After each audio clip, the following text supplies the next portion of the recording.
My wife's daughter humiliated me in front of the entire family. When I complained, my wife cut me off immediately. You're not her father. Don't demand respect. I just smiled.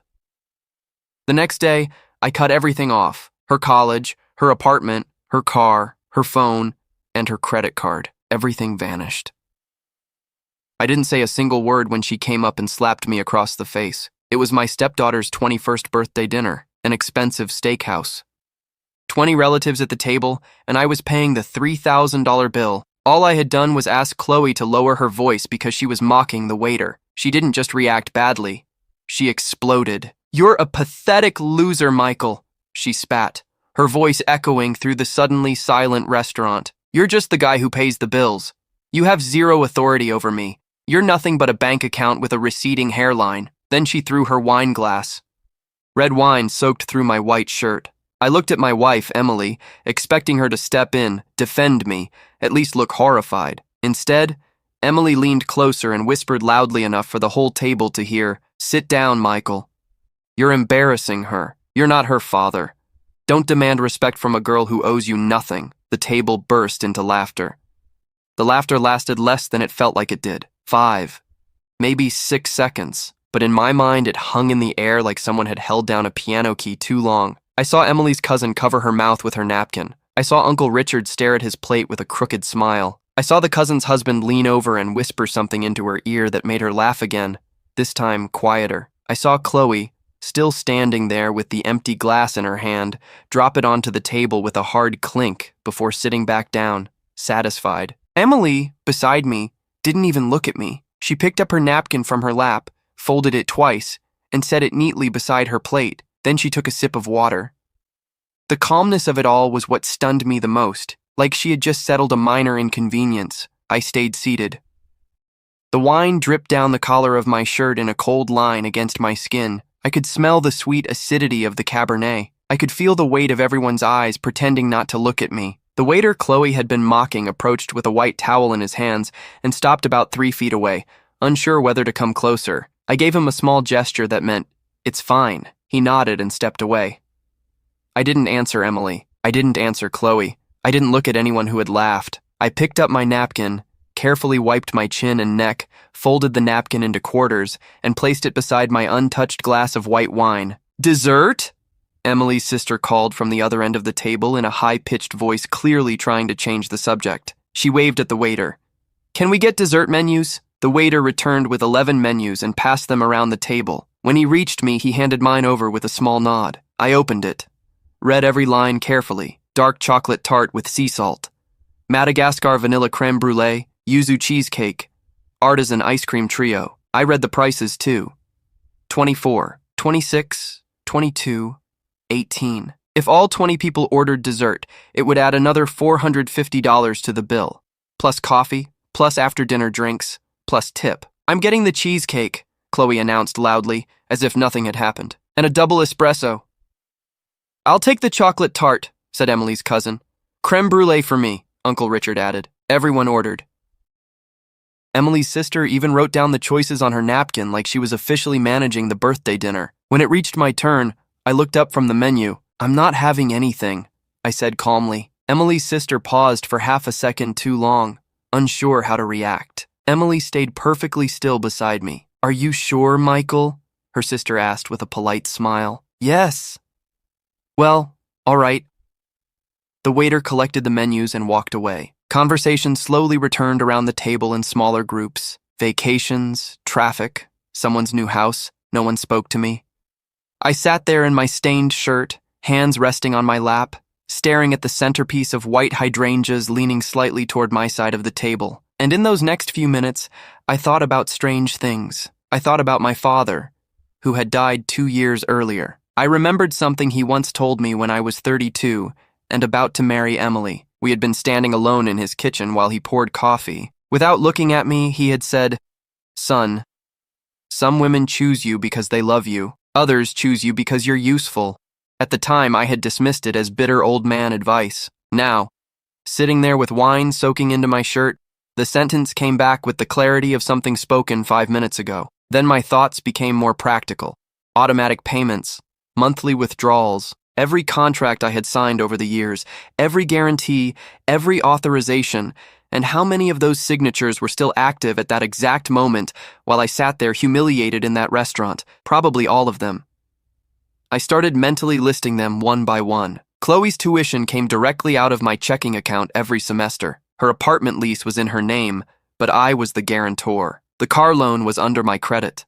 The family phone plan, 5 lines, my account, the supplementary credit card, my signature as the primary holder, health insurance, car insurance, gym memberships, streaming subscriptions, everything. 14, 15, 16 separate payments, maybe more. Every one of them had a phone number, a customer service department, a cancellation process. I estimated the timing in my head. If I started at 7:30 the next morning, I could shut everything down before noon. "Michael, are you all right?" Emily's mother asked from across the table. It was the first time anyone had spoken directly to me since the wine incident. I looked up, smiled slightly. "I'm perfect," I said. She nodded awkwardly and returned to her coffee. Emily finally turned toward me. For the first time in 15 minutes, she actually looked at my face. She expected anger, humiliation, something. But whatever she saw there, she didn't recognize it. Her eyebrows pulled together slightly, like someone trying to read a language they thought they understood. "Are you really okay?" She whispered softly enough that only I could hear. "Yes." "Michael, about Chloe. You don't need to explain anything." "What do you mean I don't need to explain anything?" "I mean exactly that." She stared at me, waiting for more, waiting for me to accuse her, defend myself, raise my voice, give her something she could respond to. I gave her nothing. I looked back at the hydrangeas and waited for dinner to end. Desserts arrived. I didn't eat. Coffee arrived. I didn't touch that either. When the waiter discreetly slid the check beside me, exactly as arranged earlier that night, I glanced at the total, 3,047 zart. I pulled out my card without looking at the itemized receipt, placed it on the tray. The waiter returned a few minutes later with the slip to sign. I signed it, put the card back into my wallet. Then I left $200 in cash on top of the bill. That was the last bill I was ever going to pay for them. I didn't say it out loud. Not to Emily, not to Chloe, not to anyone. I said it only inside my own head, with the same calmness I had used while reading the dessert menu earlier. Dinner ended a little after 11. People started standing, putting on coats, hugging each other near the entrance. Someone suggested a group photo. Emily's sister organized everyone against the back wall. Chloe stood proudly in the center, still glowing with birthday girl arrogance. Emily stood beside her. Someone motioned for me to join. I walked over and stood at the far right side, as far from Chloe as possible, Emily between us. The cousin's boyfriend held up the phone. 1, 2, 3, I smiled. The picture was taken. Afterward, Emily's mother walked over and hugged me. She squeezed my shoulders affectionately, the way she always did, and whispered, "Don't take Chloe seriously. You know how she gets when she drinks." I lightly returned the hug with one hand, smiled politely, said nothing. The three of us left the restaurant together. Chloe walked several steps ahead, laughing into her phone with one of her friends. Emily walked silently beside me. When we reached the car, Chloe climbed into the back seat without waiting for anyone to open the door. "You driving?" Emily asked. "Yes." I drove the 25 minutes home without saying a word. Emily stared out the passenger window. Chloe stayed on her phone the entire ride. When we pulled into the garage, Chloe got out first and walked into the house without saying goodnight, straight upstairs. Emily stayed seated in the car for another moment. "You coming in?" I asked before she could. The normal question would have been the opposite. She looked at me strangely. "Yes, of course." We went inside. Emily headed upstairs to change. I remained in the kitchen, still wearing the wine-stained shirt. Some parts were damp. Others had already dried stiff against the fabric. I opened the refrigerator. Wasn't hungry. Closed it. Poured myself a glass of water and drank it slowly while staring out the kitchen window into the dark backyard. When I finally went upstairs, Emily was already sitting on the bed in pajamas with her phone in her hand. She looked up when I entered. "Aren't you going to change?" "I'm taking a shower first." "Michael, listen." I waited, expected an apology. A softer explanation, something. Instead, she said, "Tomorrow you need to talk to Chloe. Apologize to her. This can't keep going with both of you angry. She's very sensitive." I looked at her. Didn't answer. Walked into the bathroom. Closed the door. Dropped the stained shirt onto the floor. The shower lasted longer than usual. When I came back out, Emily was asleep, or pretending to be. At that moment, both possibilities felt exactly the same. I put on pajamas, climbed into bed on my side, and stared at the ceiling for nearly an hour. I didn't think about the humiliation, didn't think about the laughter, didn't think about Chloe's words or Emily's. I thought about the list. 14, 15, 16 separate accounts, customer service numbers, business hours, the most efficient order for the calls, the university first because it opened earliest and mattered most, then the bank to stop the automatic payments before Emily noticed anything, then the leasing office, then everything else. At 5:30 in the morning, I got up, dressed quietly in the dark bedroom, took my keys, my wallet, my phone, didn't look at Emily. I walked downstairs barefoot, put my shoes on in the kitchen, and left. I drove to my office, arrived at 6:10. The night security guard greeted me like it was any ordinary day. I took the elevator to the 11th floor, turned on only the lamp at my desk, started my computer, opened a blank spreadsheet, and began writing the list. When I finished, it was 6:42 a.m., 16 exact entries, 48 minutes until the university treasury office opened. I got a cup of water from the hallway dispenser, returned to my chair, looked at the list, looked at the clock, waited. At 7:31, I made the first call, the university. A woman with a pleasant voice answered on the second ring. I gave my name, the student account number, the last 4 digits of my card. Then I told her I was withdrawing my authorization as an external payer, effective immediately, and that any remaining tuition balance would need to be handled directly with the student. Would you like to speak with an advisor before proceeding? No. You understand this may affect the student's academic standing? Yes. Are you absolutely certain? Yes. 3 minutes and 40 seconds. I hung up. At 7:40, I called the bank, canceled the automatic payments, the car, the insurance, the gym, streaming services, the phone plan. The representative read them one by one while I answered with a simple yes. Each yes felt shorter than the last, 12 minutes. Then I hung up. At 8 o'clock, I called the leasing office. The manager hadn't arrived yet. I left my number. He called back at 8:20. Michael, hey, everything all right with the apartment? I need to remove myself as guarantor. A short pause. The manager had known me for 3 years. He knew the tenant was my stepdaughter. Is there a problem, Michael? No, I'm simply withdrawing my guarantee. If you do that, she won't qualify to renew the lease. I understand. Would you like me to contact her? Yes, formally, in writing. I'll handle it today. 5 minutes. I hung up. At 8:30, I called the dealership, asked about the process for voluntary vehicle surrender. The woman explained the procedure. I took notes in a small notebook, told her I'd call back later with a date. 4 minutes. At 8:40, I called the phone company, removed Chloe's line from the family plan. The operator asked for confirmation from the account holder. I explained the account was entirely under my name. She requested the security code. I gave it to her. Chloe's phone service was disconnected in real time. 3 minutes. The supplementary credit card was the final item. The bank representative asked, would you like to issue a replacement card for another authorized user? No. Is the card holder aware this card is being canceled? That's a family matter I'll handle personally. The card was blocked instantly. Any attempt to use it after that moment would be declined. It was 9:13 a.m., 1 hour and 42 minutes. I stood up from my chair and walked toward the office window. Morning light stretched in long golden lines between the buildings downtown. I watched a woman crossing the street holding coffee in one hand and her phone in the other, laughing at something. A city bus stopped at the corner. A businessman checked his watch impatiently. Then I returned to my desk. The spreadsheet was still open. One by one, I crossed out every completed line. All 16 were crossed out. Helen arrived at 9:30. I heard her greeting the security guard, turning on her computer, setting down her purse. A few minutes later, she knocked gently on my office door. Good morning, Michael. Morning. Would you like coffee?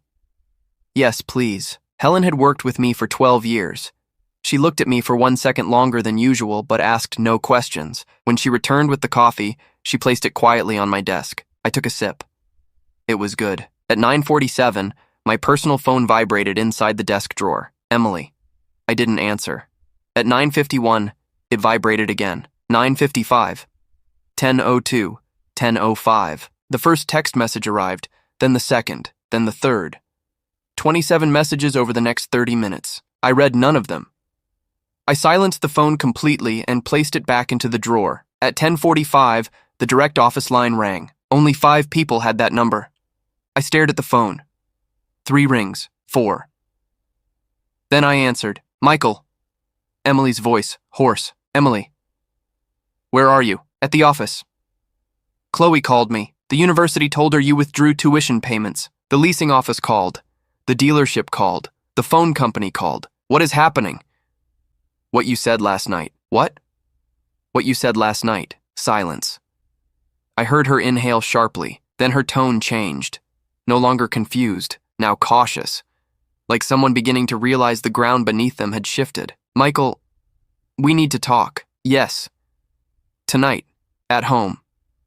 I won't be home tonight. What? I'm staying at the office. We'll talk when I decide we will. Michael, this isn't how you solve things. I'm not solving anything, I'm acting.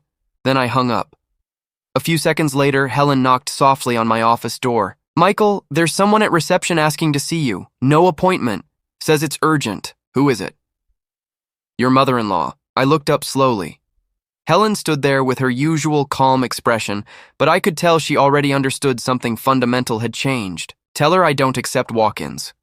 But, would you like me to suggest another time? No. She nodded once and closed the door. I looked back at the spreadsheet.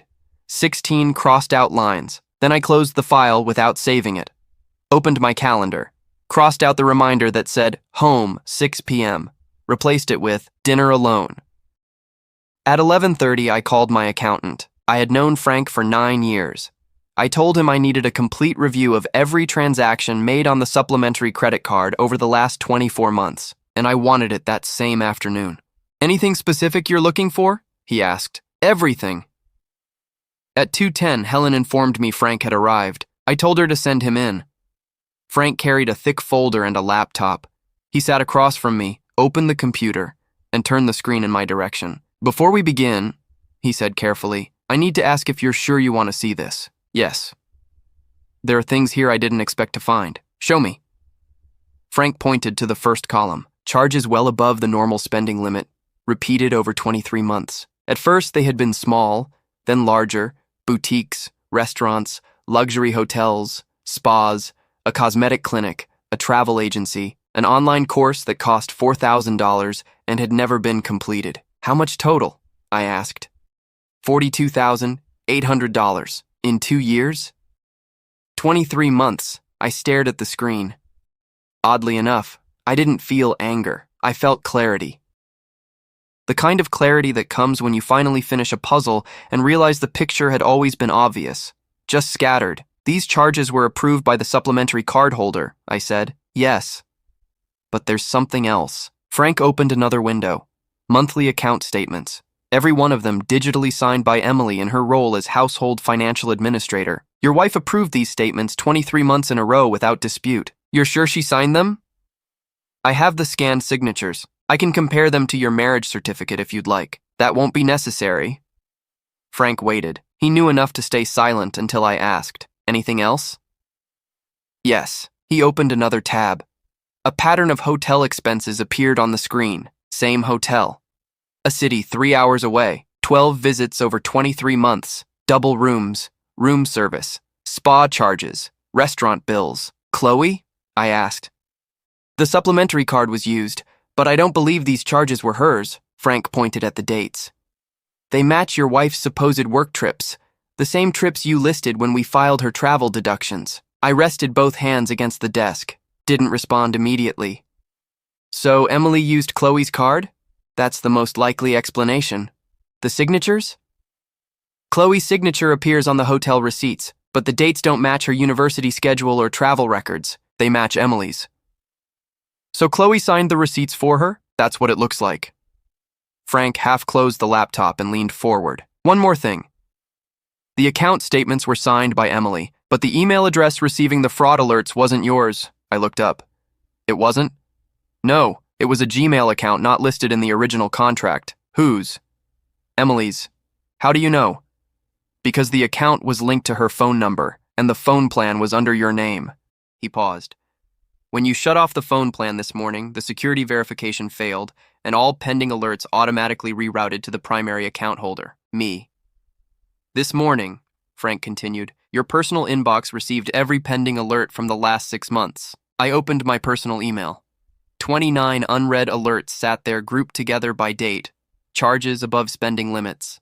Potential unauthorized activity. Late payment reminders. Transactions categorized as lodging and entertainment. I closed the inbox without opening them individually. Frank. Yes? I need a full report. Dates, amounts, businesses, locations, and a comparison with Emily's travel schedule. Digital and printed copies? Yes. When do you need it?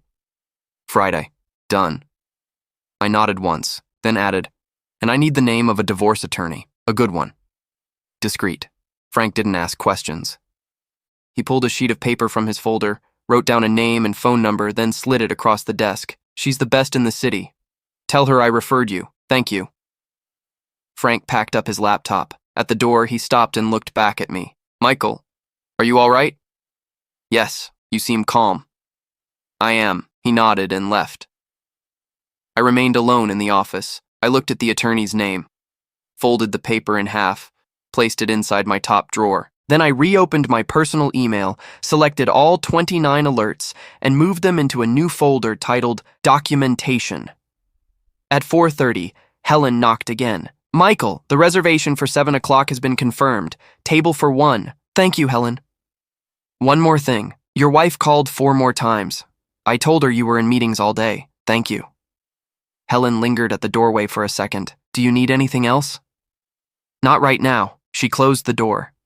I reopened the drawer, took out the folded paper, dialed the number. The attorney's assistant gave me an appointment for Thursday at 10 in the morning. I slept at the office for 4 nights. The 5th night, I stayed at a hotel. The 6th night, too. Thursday morning at 10, I met the attorney. Her name was Margaret. She greeted me with coffee and a yellow legal pad. I handed her Frank's folder. She reviewed everything silently for nearly 20 minutes. Finally, she looked up. Michael, with what you've brought me, this divorce can be clean or devastating. Your choice. Clean. Are you sure? You have grounds for much more. I don't want more. I paused. I want it finished. Margaret nodded and started taking notes. We spent the next few hours working through the terms. At 2 o'clock that afternoon, Helen called the new phone I had asked her to get for me. Michael, your wife is here. Alone? She's with Chloe. I thought for a moment. Tell them I'll see them in 15 minutes. Small conference room. Not my office. I arrived at the office at 2:22. Emily and Chloe were sitting side by side at the small conference table, each with a glass of water. Emily stood when I entered. Chloe didn't. Michael, thank you for seeing us, Emily said. I sat across from them. Didn't answer. Chloe wants to say something. I looked at Chloe. Her arms were crossed tightly. I'm sorry about the wine, she muttered without looking directly at me. I was upset. I didn't think about what I said. All right, she blinked. All right? Yes. She waited. Emily waited too. Both of them expected more. I gave them nothing. So now what?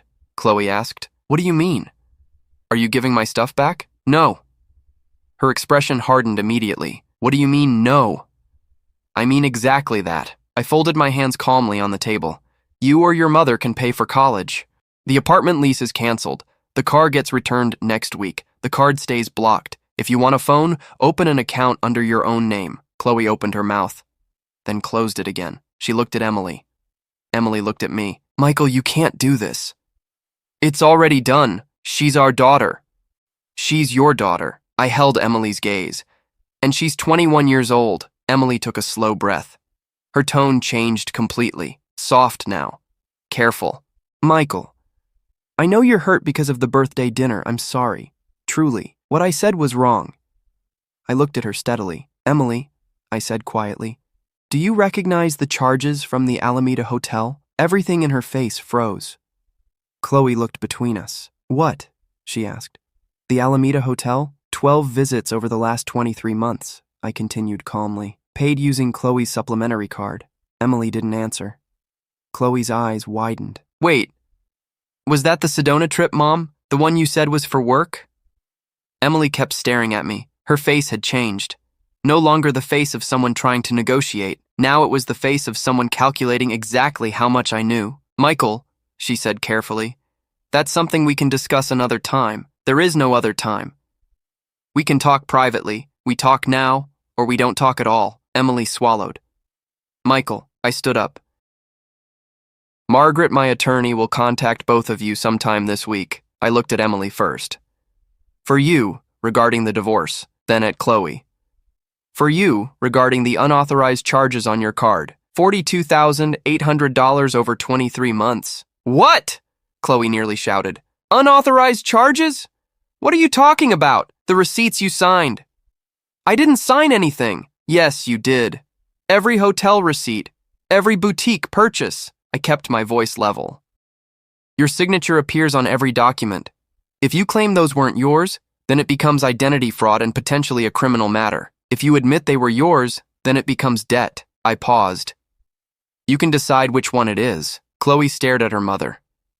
Emily didn't look back at her. Mom, Chloe whispered. Say something. Emily said nothing. I walked out of the conference room and returned to my office, closed the door behind me. A few minutes later, Helen appeared quietly. They left. Together? Yes. But they were arguing. At 6 o'clock, I received a message from the leasing office. The apartment lease would not be renewed. The tenant had until the final day of the month to vacate the property. At 7:30 that night, Emily called my new number. Michael. Emily, are you coming home? No, Chloe has nowhere to stay after the 1st of the month. She can stay with you. Michael, that's your home too. No, I leaned back in my chair. That house was purchased by me in cash before we got married. It's in my name. And I'm selling it. Silence. Long silence. Finally, she asked quietly, when did you decide all this? I closed my eyes briefly. Emily, I didn't decide this in 1 week. Then I opened them again. You decided it over 15 years. I just stopped pretending I didn't notice, and I hung up. That night, I ate alone at the restaurant where Helen had made my reservation. I ordered the steak I had always wanted but never allowed myself to buy. Aged ribeye. Medium rare. I ate slowly. The waiter asked if I was expecting someone. No. Dessert? No, thank you. Just the check. I paid with my primary card, left cash on the table for the tip, then walked out alone. Margaret called Tuesday morning. Emily had hired an attorney, a well-known one. The first meeting between both legal teams was scheduled for Friday. Michael, Margaret said, your wife wants to negotiate before the hearing. She's asking to speak with you privately. What for? She didn't say. What do you recommend? That you hear her out once, with me present. I agreed. The meeting was scheduled for Wednesday at 5 in the afternoon at Margaret's office. I arrived 10 minutes early. Emily was already there, alone. No attorney. She wore a dark blue dress I had never seen before. Her hands rested stiffly in her lap. Before leading me inside, Margaret spoke quietly near the doorway. She asked to speak with you alone, she said. I refused. I'll stay in the room, but I'll let her begin. I nodded and walked in. Sat across from Emily. Margaret sat farther down the table with her legal pad. Emily looked directly at me. Before lawyers, before paperwork, before any of this, she began softly. I want to ask you for one thing. I'm listening. Stop. Stop what? This. The divorce. Selling the house. The debt agreements with Chloe. All of it. And in exchange? We start over. Her voice trembled slightly now. Therapy. Counseling. Whatever you want. I'll take responsibility for the $42,800. I'll sign a written confession if I have to. Anything. I stared at her for several seconds, then asked, who is the man from the Alameda Hotel? Emily glanced briefly toward Margaret. Margaret didn't look up from her notes. Michael, Emily whispered, that doesn't matter anymore. It matters. It's someone who's no longer in my life. When did it end? 4 months ago. Who is he? Emily inhaled slowly. A client from work. Someone I met 2 years ago. She looked exhausted suddenly. Please don't make me say more here. You're not here because of me, I replied calmly. You're here because of you.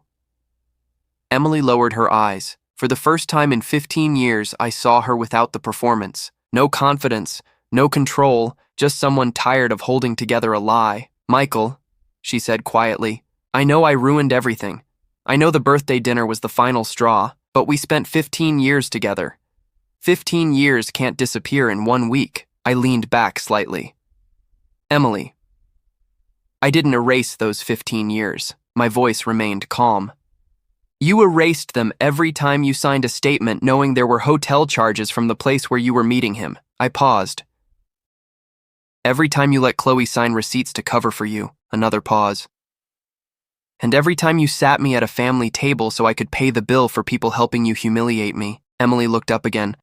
Her eyes were wet now, but she wasn't crying. That's not fair. No, I said softly.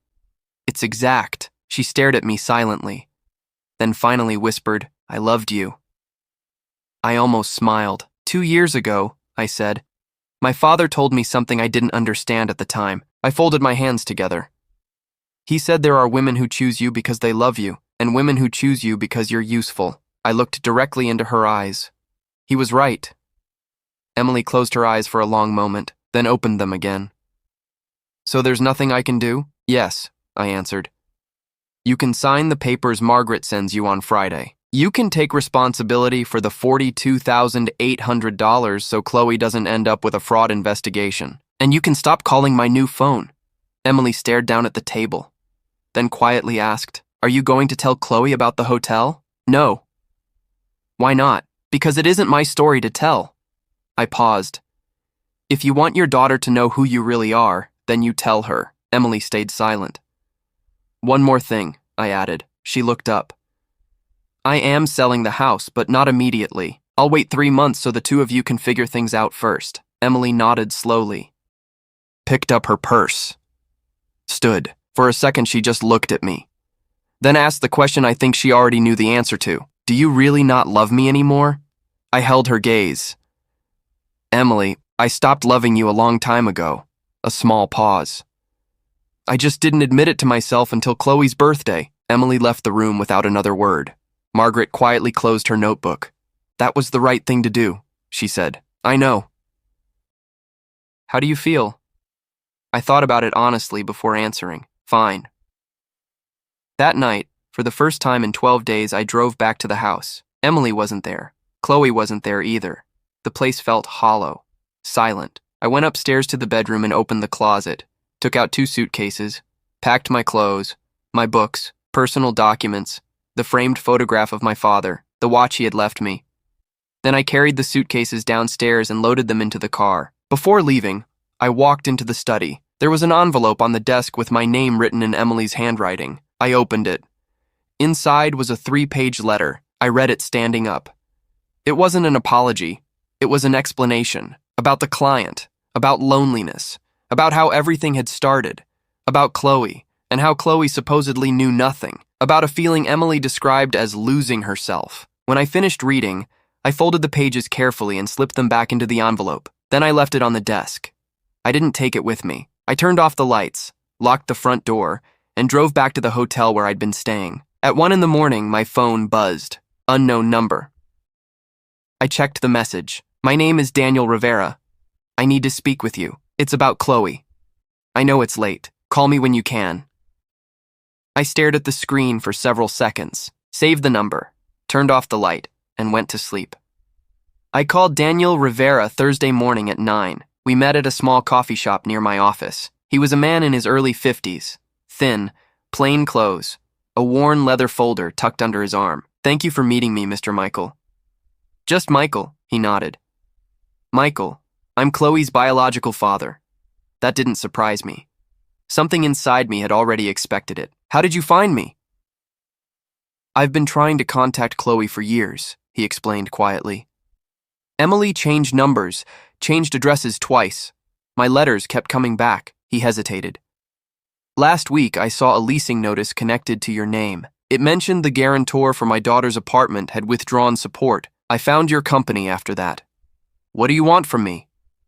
Nothing from you, he said immediately. I just want to know if Chloe even knows I exist. She doesn't.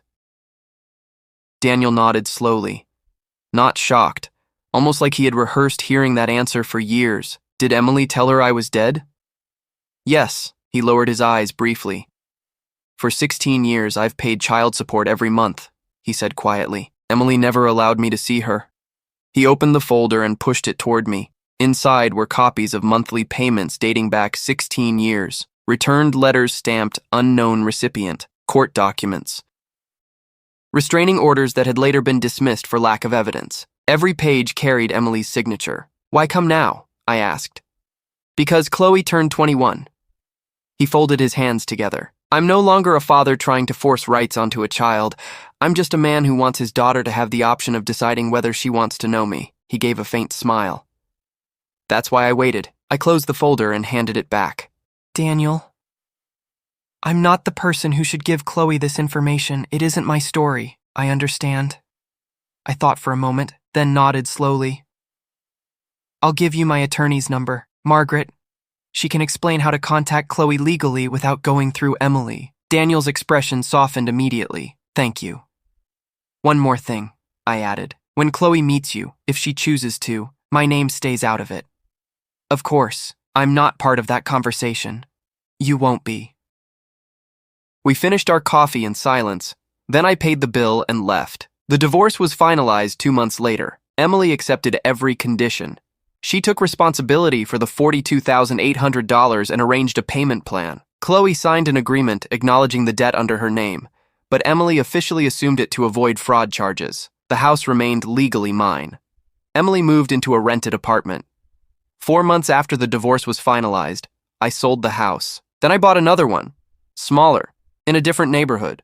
No memories attached to it. Chloe got a job as a cashier, then another job at a coffee shop. Later, she enrolled in a public university with a partial scholarship. She paid the remaining tuition herself while working. Daniel and Chloe met 6 months after my conversation with him. Margaret had guided him through the legal process exactly as promised. Chloe called me the same afternoon she met him. It was the first time she'd called me since the conference room. Michael! Chloe, I met my biological father today. I know. Silence. Then, you knew? Yes. For how long?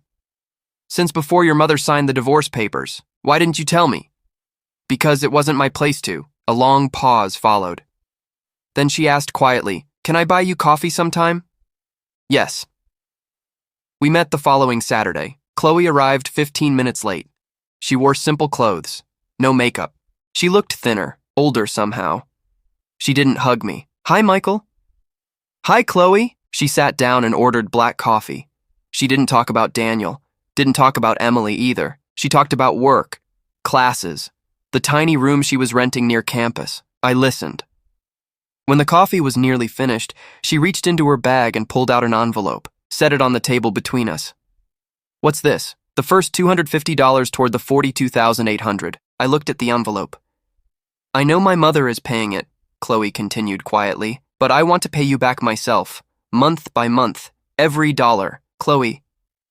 Please, Michael. I studied her face for several seconds, then took the envelope and slipped it into my coat pocket. One more thing, she said softly. I don't know if you'll ever forgive me for what I said at my birthday dinner. She swallowed hard. But I've spent 6 months thinking about those words, and I still can't find a single reason why I thought I had the right to say them. I didn't answer immediately. Finally, I said, I don't have to forgive you. She looked up. I just need to be able to look at you without feeling what I felt that night, a pause. And today, I can.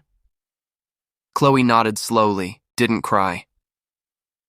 When the check arrived, she paid for her own coffee. We walked together to the parking lot afterward. Before leaving, she extended her hand toward me. I shook it. Thanks for coming, Michael. Thanks for calling, Chloe. I drove home. The new home. Parked in the garage, went upstairs, opened the kitchen window, made myself dinner, and ate alone at the table with my father's photograph leaning against the wall across from me. At 8 o'clock, Margaret texted me. Everything finalized. Final documents are in your email. I replied, Thank you, Margaret. Then I turned off my phone. Poured myself a glass of wine and raised it slightly in silence, not toward anyone. Just a small gesture above the kitchen table. The stained white shirt was still inside a drawer at the office. I had never thrown it away. Never shown it to anyone. Never used it against anybody. It stayed there folded neatly. A reminder of the final night of something that had already died long before the wine ever touched the fabric. I took the first sip, and it tasted just fine.